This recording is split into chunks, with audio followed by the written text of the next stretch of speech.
ગુજરાત રાજ્ય માર્ગ વાહન વ્યવહાર નિગમના નિવૃત્ત કર્મચારીઓએ કલેક્ટર કચેરીએ રજૂઆત કરવા પહોંચ્યા હતા. કલેક્ટરને આવેદનપત્ર આપીને માંગ કરી હતી કે સુપ્રીમ કોર્ટની ગાઈડલાઈન પ્રમાણે પેન્શન આપવામાં આવે છે. આ આદેશને 11 મહિના વીતી ગયા હોવા છતાં કોઈ જ પગલાં લેવામાં આવ્યા નથી, જેથી આ કાયમી મોંઘવારીમાં નિવૃત્ત કર્મચારીઓ હાલાકી અનુભવી રહ્યા છે.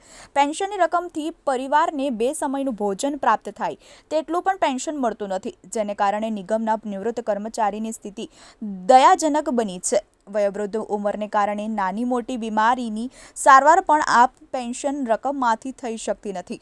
આ સ્કીમમાં સભ્ય વયમર્યાદાને કારણે નિવૃત્ત થતાં તેમને મળેલ રકમ જોતા 700 થી 2500 સુધીની મર્યાદિત રકમ જ મળે છે. આ મોંઘવારીમાં આ રકમમાંથી નિવૃત્ત કર્મચારી તેમજ તેમની પત્નીનું દૈનંદિન જીવન વ્યતીત થાય ખરું? સરકાર દ્વારા વયવંદના અને માતૃવંદના જેવા સિનિયર સિટીઝનો માટે સન્માન આપવાના કાર્યક્રમો કરે છે, પરંતુ ઈપીએસના સભ્ય કામદારોના સન્માનજનક જીવન માટે કોઈ સંવેદના અનુભવતું નથી તેવું પ્રજાને લાગી રહ્યું છે, જેની ઘેરી અસર સંસ્થાકીય માળખાઓ ઉપર અવિશ્વાસની અસર ઊભી થઈ રહી છે. આ અસર લાંબા ગાળે સરકારશ્રીને અને વહીવટી પ્રક્રિયાઓને વિક્ષેપ ઊભો કરી તેવું વાતાવરણ દેશભરમાં થઈ રહ્યું છે, જેની ગંભીરતાપૂર્વક નોંધ લઈ જેટલા ટૂંકા ગાળામાં ઈપીએસઓના સભ્ય કામદારોને હાયર પેન્શન ચૂકવવાનો નિર્ણય લેવામાં આવે તે જરૂરી છે. અન્યથા સિનિયર સિટીઝનો રાજ્યવ્યાપી આંદોલન કરશે, તેની ઘેરી અસર રાજ્યની વહીવટી પ્રક્રિયા ઉપર પડશે, જેની ગંભીરતાપૂર્વક નોંધ લેવા વિનંતી કરવામાં આવી છે. મારું નામ ભારતીબેન રમેશચંદ્ર હાટિયા. હું એસટી નિવૃત્ત કર્મચારી સંઘની મહિલા પ્રતિનિધિ છું અને અમને લોકોને જે પેન્શન મળે છે તે નજીવું મળે છે. 600 રૂપિયાથી 2500 સુધીની મળે છે.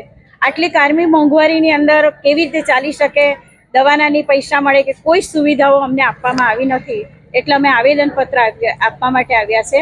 અને 2022માં અમે કોર્ટની અંદર કેસ પણ જીતી ગયા છે, છતાં 1 વર્ષ ને 11 મહિના થયા છતાં પણ તેમના તરફથી કોઈ ચુકાદો કે કોઈ અમારા કર્મચારીઓના ખાતામાં પૈસા જમા થયા નથી. અને તેના કારણે આજે અમે લોકોએ નક્કી સંઘમાં કર્યું હતું કે 13 તારીખે દરેક જિલ્લાના કલેક્ટરો કે જે જગ્યાએ હોય તે જગ્યાએ આજે અમારા તમામ એસટીના કર્મચારીઓ છે તે ત્યાં આવેદનપત્ર આપશે આજે 13 તારીખે, અને ત્યાં એ લોકો એની પછી કરશે. ને અમને કલેક્ટર સાહેબે એવું કહ્યું છે કે આ નરેન્દ્ર મોદી સાહેબને તમારું આવેદનપત્ર મોકલી આપીશું અમે.